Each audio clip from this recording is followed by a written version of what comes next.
Hello,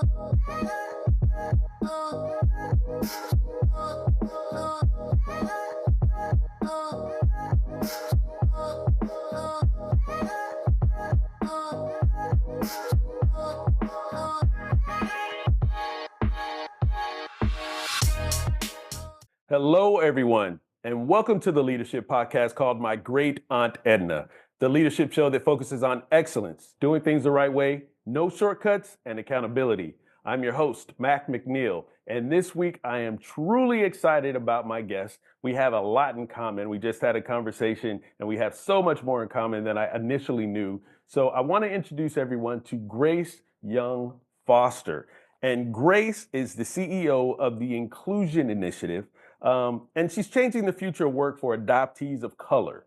And she's also a Foster alum herself, which makes for a great story. So with that, I want to turn it over to Grace. Grace, thank you for joining the show and welcome to My Great Aunt Edna. Thank you. Thanks so much for having me. It's great to be with you. Thank you. So I want to start out with, before we get into what you're doing right now as a founder and CEO, of your story, because I find it intriguing. There's also something else I didn't tell you about myself. I'll tell you here shortly afterwards. But can you tell me a little bit about your background, your childhood at this point? Yeah. Okay. My story. This is always a challenge to really express in a short amount of time, Yeah. but really in a snapshot. I am an adoptee, a transracial and transnational adoptee, which means I'm an adoptee of color that was placed into a home that did not reflect my race. And I'm transnational, which means I was born out of the country and brought into the US to be adopted. And I was born in South Korea, as far as I know. Mhm. That is where I was found and placed into an orphanage when I was about 3 years old. And I spent a couple of years in the orphanages in South Korea. And a family in the US, in the Midwest, wanted to adopt me. So they brought me over at about 5 years old, and I was placed into their home. They had biological kids of their own. This is really common for a lot of adoptees that are adopted from countries like mine, like Korea and parts of Asia, and there's so many. But they wanted to quote unquote complete their family and saw me as that solution. But what this family also didn't realize was the enormous amount of responsibility and privilege that it is to bring a young child, baby or not, older children, older kids, infants, whatever. It's a huge responsibility and it's a huge privilege that needs to be taken very, very seriously before these steps are taken. But they weren't, I don't think they were fully educated on what it meant, right? To bring in a child, especially with my background that had been relinquished, abandoned, lived orphanage life, and had all of those traumas. And after about 2 years, they decided that I was not the kid for them. And they never formally went through with the adoption. And I remember, being about a 7-year-old kid. And that's kind of the irony of my story. I don't really know. Everything about me is made up. So my age, my name, my birthday, all this stuff is all made up. I don't actually know my origins. So, all I can do is approximate. And so when I was about 7 years old, I just remember them sitting me down in their bedroom, sitting me down on their bed, and they were standing over me and they said, "Look, you're a bad kid. We don't want you anymore. We can't have you in this family." And it's unfortunately the words and the experience that tons of kids in the child welfare system experience here in the United States. I'm not the first one, and I'm certainly not the last. And especially older kids, right, that come with a little more trauma, a little more baggage, some history, real history. I lived a whole different life before I came into their family. And so, it makes sense that they weren't fully prepared. And it makes sense, right, that they didn't think they could handle it. And so they relinquished me. And I was put into the foster care system 2 days after that. The social worker came and took me away.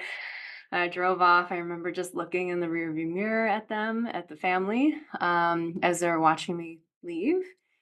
And the social worker was in the middle of telling me, like, oh, this is good for me. I'm going to be placed into a different home. That's better. And I'll have, more fun because I'll have more siblings, just all that. I'm like, I was just told that I'm like not a good kid and I'm not wanted. It was extremely traumatic, but it just is the, experience of so many with my lived experience as, being relinquished and put into the foster system. And so, yeah, I went to a different family. They had a whole bunch of kids that were adopted slash being fostered currently. And that family grew to about 20 during my duration. And it was a whole mix of kids of color, of white kids that were either, again, adopted or in foster care in that home. And it was a really interesting and unique experience because not only was the family gigantic, it was very big. The parents were white. The home I was placed in was in a predominantly white community, in a white neighborhood. All of the people around us were white. We were an anomaly for sure. We stood out. We really, really stood out because there were so many people of color in this family, but we clearly were the oddballs. And so lots and lots of, racism happened, lots and lots of derogatory comments and just, uh, biased comments and just ignorance. All of us lived through that growing up there.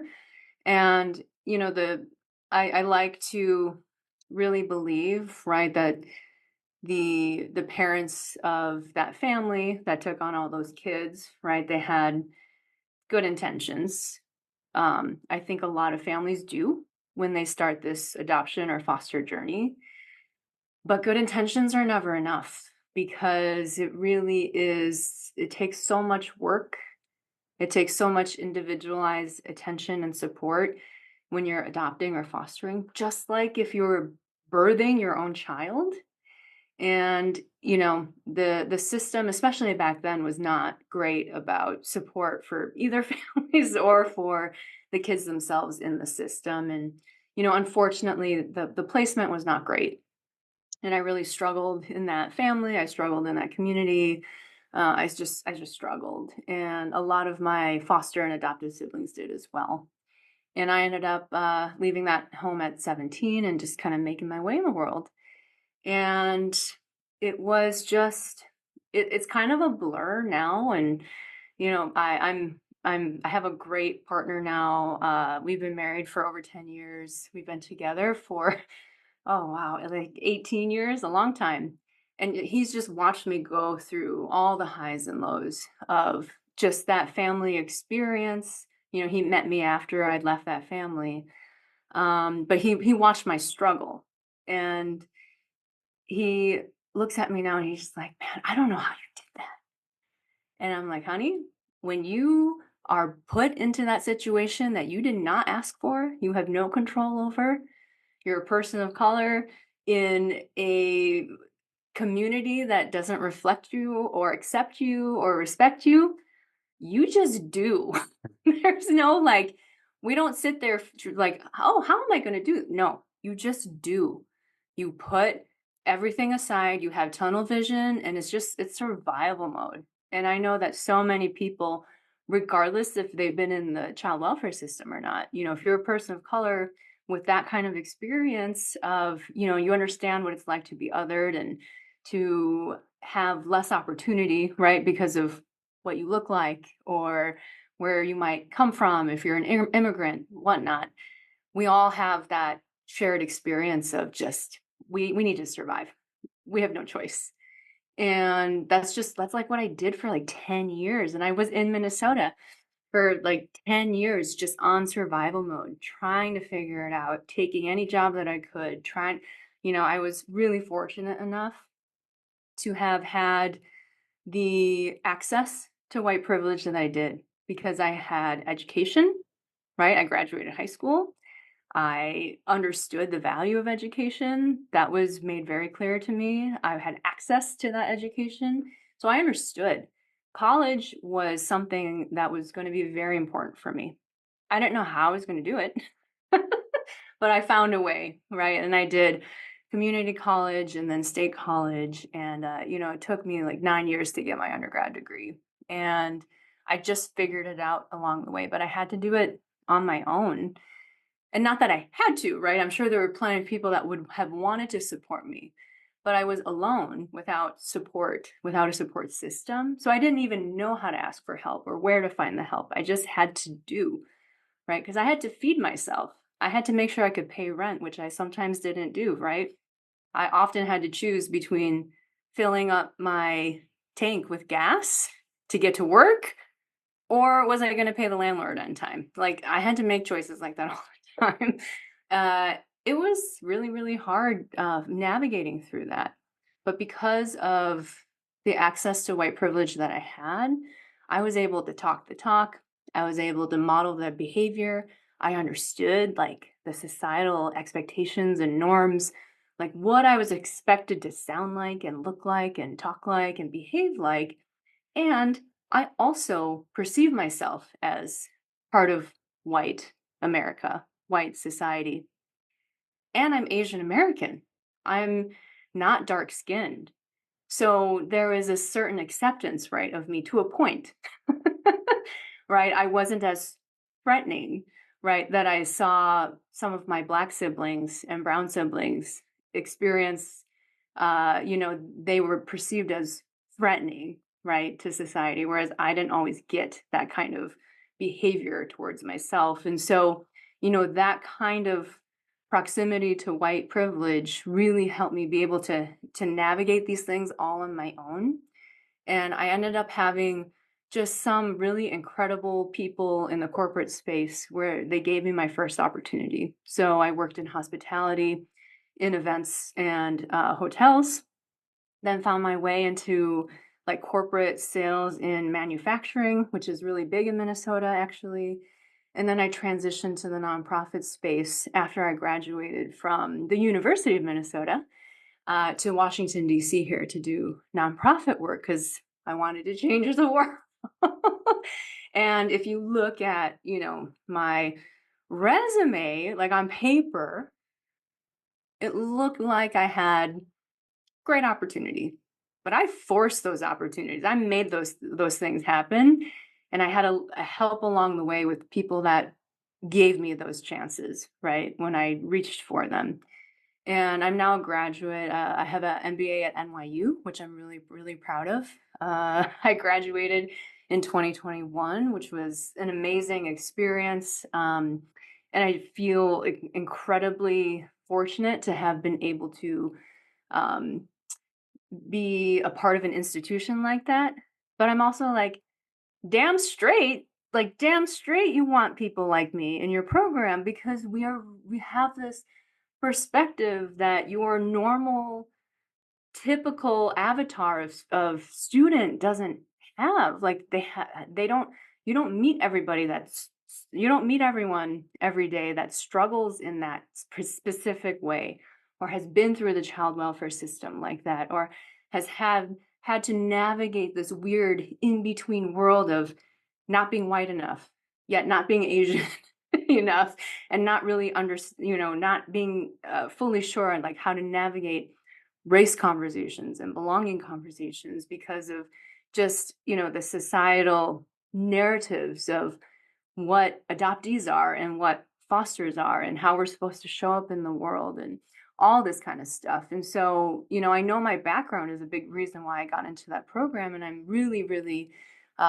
glad and happy that they invited me into their institution. But it just goes to show, I think, right, that, I shouldn't, someone like me shouldn't be an exception. Like there should be me's all over the place. Like what is going on? Why is this not happening?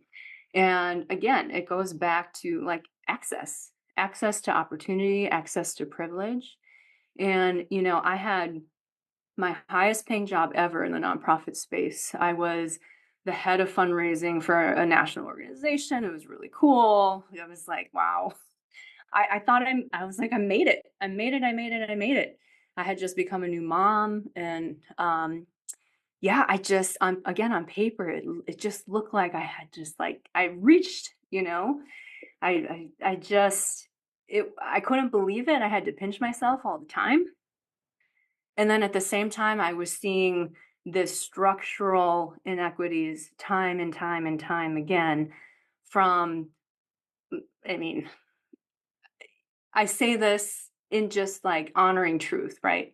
So in philanthropy, in the nonprofit sector, even in, the DEI sectors, like there is so much structural inequity for people with these marginalized identities that, yeah, there's so much good being done on one hand, but then you see how it's funded and why it's funded and who gets funded and for how long do they get funded and what are the outcomes that are measured, why all of that is wrapped up right in donor interests, in big philanthropy interests, and nonprofits. We all have to play the game to get to just to survive year after year.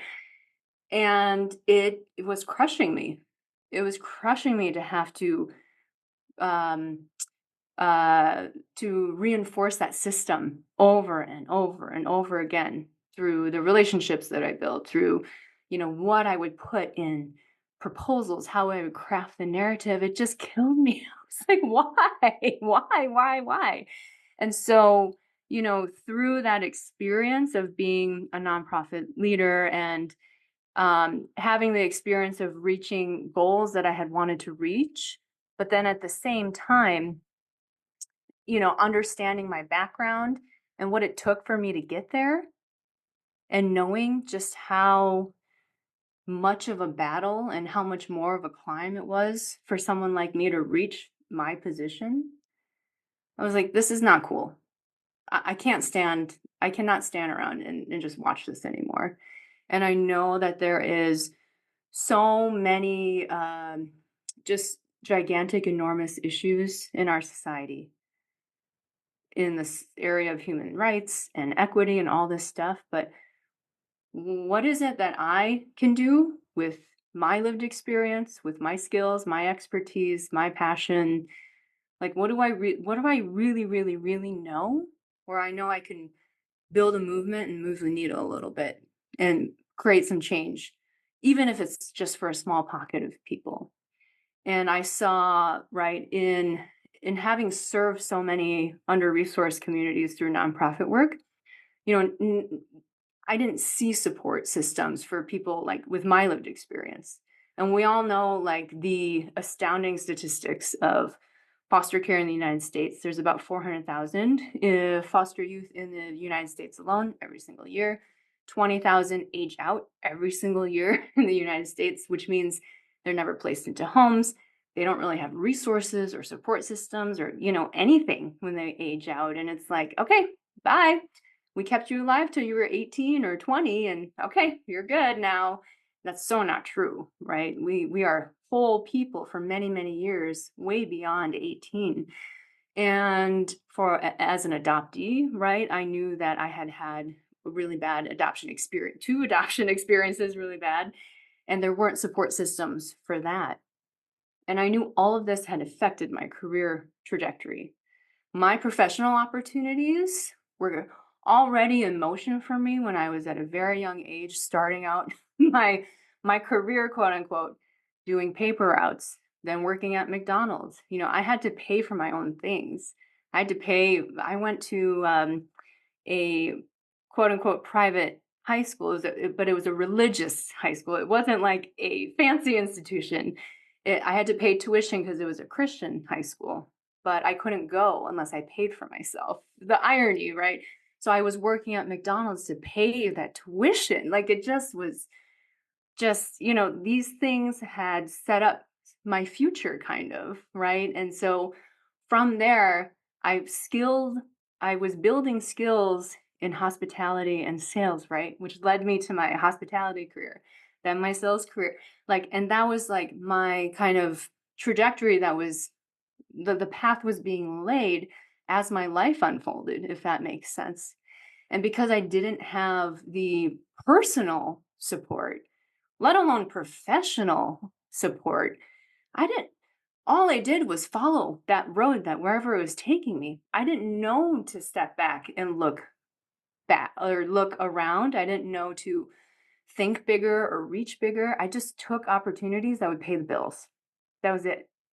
And so my career was definitely set back. Even though I quote unquote made it, I could have I had seen a lot of my peers and colleagues make it at a much younger age than me, sitting at my same tables with my same salary. I'm like, and it took me an MBA from NYU to get there. It's like, this is no, right? So all that to say, right? I knew all of this context, right? I had lived it, literally lived it, and I didn't see resources for people with my lived experience, who are people of color or who come from, you know, just low income backgrounds, going through the foster care system.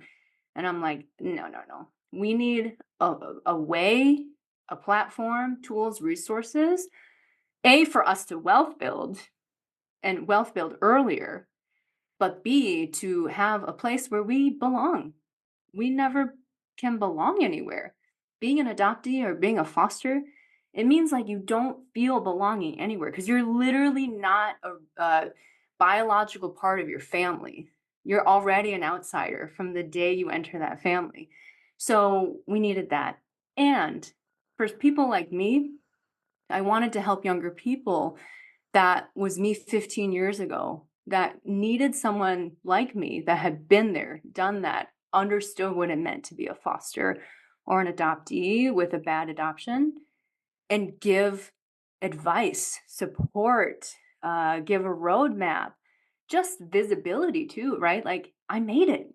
You can make it, you can do it, but you definitely can't do it alone. And so I created the Inclusion Initiative to be that platform, that resource, the support system, the network with a focus on wealth building, career building, and professional development. And so that's my story. There is so much. The piece that I didn't tell you when we were talking earlier is that I was on the board of an organization called Inspire Life Skills in Southern California. And what it does is it works with youth who have aged out of the foster care system. So as soon as they age out, they can get involved with Inspire Life Skills. And there are things that the organization does to help them on that path. But the fact that you didn't have that and you're still where you are is truly amazing, which takes me to my next point. And that, again, my great aunt Edna is about leadership. And many of the conversations that I've had with other leaders is leadership innate or is leadership developed? Mm. Your situation, your story, first of all, magnificent story, but it had to be innate. You said you watched and you observed some things that were happening in the culture that you were involved with, but what you never did tell me was that there was someone who mentored or led you to the point where now you're a co-founder and CEO of the Inclusion Initiative, which I think is magnificent. So talk to me a little bit about that. Like, how do you think that fire, that leadership fire within you got to the point where you're like, okay, enough of this, I need to take the lead in this particular area? Yeah, I think it's so funny because that goes to the question of nature versus nurture too, right? Which a lot of adoptees and fosters we talk about a lot. We ruminate on that a lot. And I think it's both. I think I had leadership tendencies. I've always been just fearless, like unafraid to go for it. I think some of that, though, was trauma response to what I had been through. Because if I didn't keep moving, it was like do or just wither. And, when you're placed in home after home and told multiple times you're not wanted and you're, like pushed out of it's just these types of things really, at least for me, made me more fearless, Hmm. almost like a protective mechanism. And, when I got to the nonprofit space, so in corporate, I crushed it. I would crush goals. I was getting promotions and raises. And I was like, yeah, this Hmm. is great. Let me switch to the nonprofit world. And I'm sure it's going to be the same. And they took one look at me entering as this like on fire salesperson. They're like, what do we do with you? Like, "Oh, we don't understand. Like, you guys, fundraising is sales. Come on. Like, how do you not know this? But I just was misunderstood in the nonprofit sector. Plus, being an Asian woman, there's a lot of stereotypes and biases that come with that from an external eye, right? I'm expected to be timid and quiet and obedient and a workhorse, but not opinionated, all these things, right? And I was the complete opposite of that. So I rubbed a lot of people the wrong way, including white leadership, right? I butted heads a lot with white leadership. And because I was so good at my job, but also Hmm. so determined to climb the ladder and yeah, prove that I was a leader. Yeah. Just like I was trying to prove that I belonged in these homes, right? Prove that I was worthy of being on this earth, Hmm. prove that I was valuable enough to have been adopted and have been taken out of the orphanage and have been given an opportunity here in the States. The you should be grateful narrative is pounded over and over and over again into adoptees and fosters. You Yeah. should be grateful. You don't What are you doing asking for more? No, you should be grateful that this family thought enough of you to quote unquote save you. So like that kind of rhetoric is always living in our heads and it really drives for a lot of us this determination to rise and Hmm. prove ourselves worthy, which can be really, really good for our careers up to a certain point.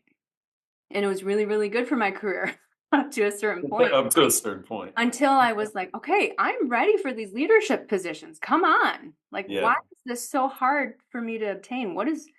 What's wrong with me? Right. Then I was always asking that. What can I do better? So I would be better, hit bigger goals, do all the things, come in at 7, leave at 10 p.m. Like Yeah. ridiculous things. And in the nonprofit world, they will take advantage of that Yes, because they will.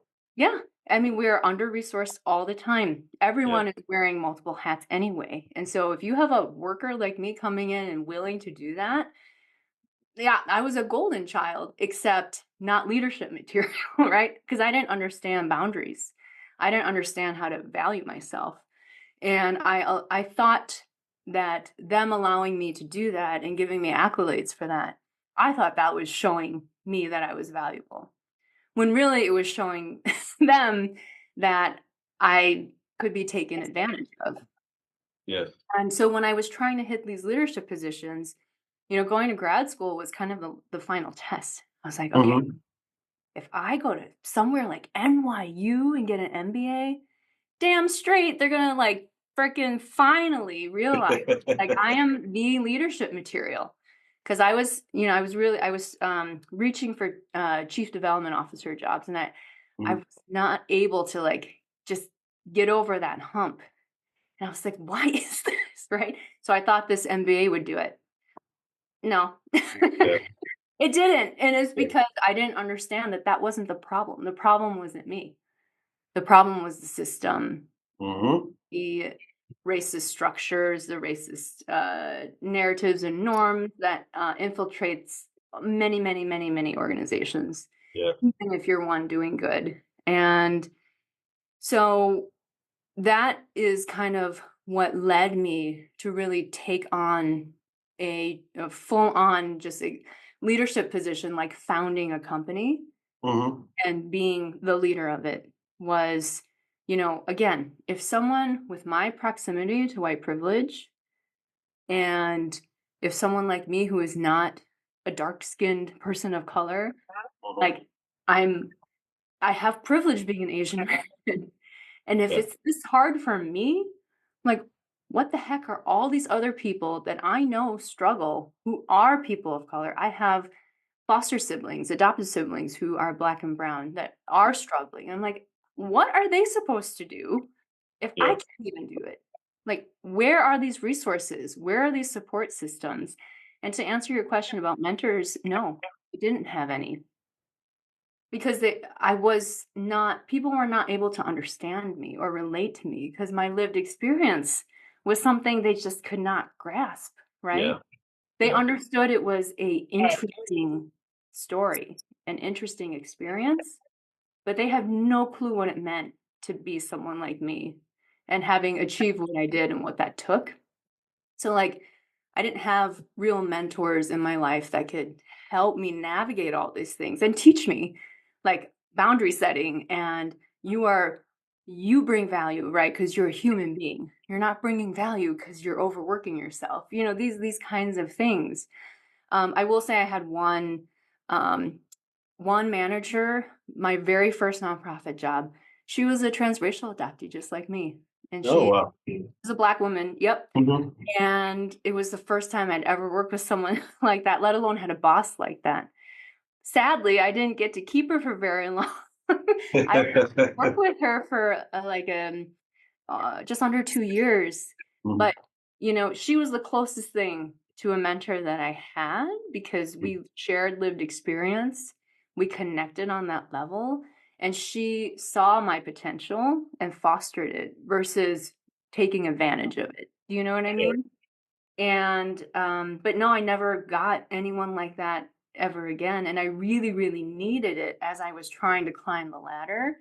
I Mhm. really, really needed a mentor, a sponsor, right? But because I was not relatable, Mhm. right? Like people liked me, I was well liked, but I was not relatable. And I think people were a little scared of me, right? Because I was so determined, I was so motivated. I was always like knocking goals out of the park and all this stuff, right? Yeah. Yeah. Oh, it was hard to really form those professional, deep connections that you really need to have a mentor or like a sponsor to help you reach career goals. And so, again, right, I saw that gap, and it's part of why the Inclusion Initiative was born. So, talk to me about the inclusion initiative. Like, someone or organization wants to interact with you. Like, what are some of the values and benefits they're going to get? Yes. So the Inclusion Initiative, we are changing the future of work for adoptees of color and fosters as well. And so this platform really is for, anyone 18 plus that's on their professional journey that A wants community, B wants a sense of belonging, C wants C wants representation and visibility of their adoptee and foster identity in the workplace, right? How often do you see a Fortune 500 CEO touted because he's an adoptee or he's a foster? You Yeah, don't see I that. don't. I don't think I have. Right. And so, our community is full of people, professionals at all levels. I have executives and founders, I have people just starting in their career, but everybody is either an adoptee or a foster or both, like me. And so it gives you visibility into just what we can be. Like it's a representation of who we are in the world, right? We are all these things. We're not a lot of I think society sees adoptees and fosters still as like kids in the system or kids in the home. And they don't realize that we grow up, Yes. we have Yes. careers, we get Yes. married, we have children, we have grandchildren, like we need support and community and all these things throughout our whole lives, not just until we're 18 years old. And so, the platform is really a place for like visibility and representation. But Mhm. then we also provide professional development.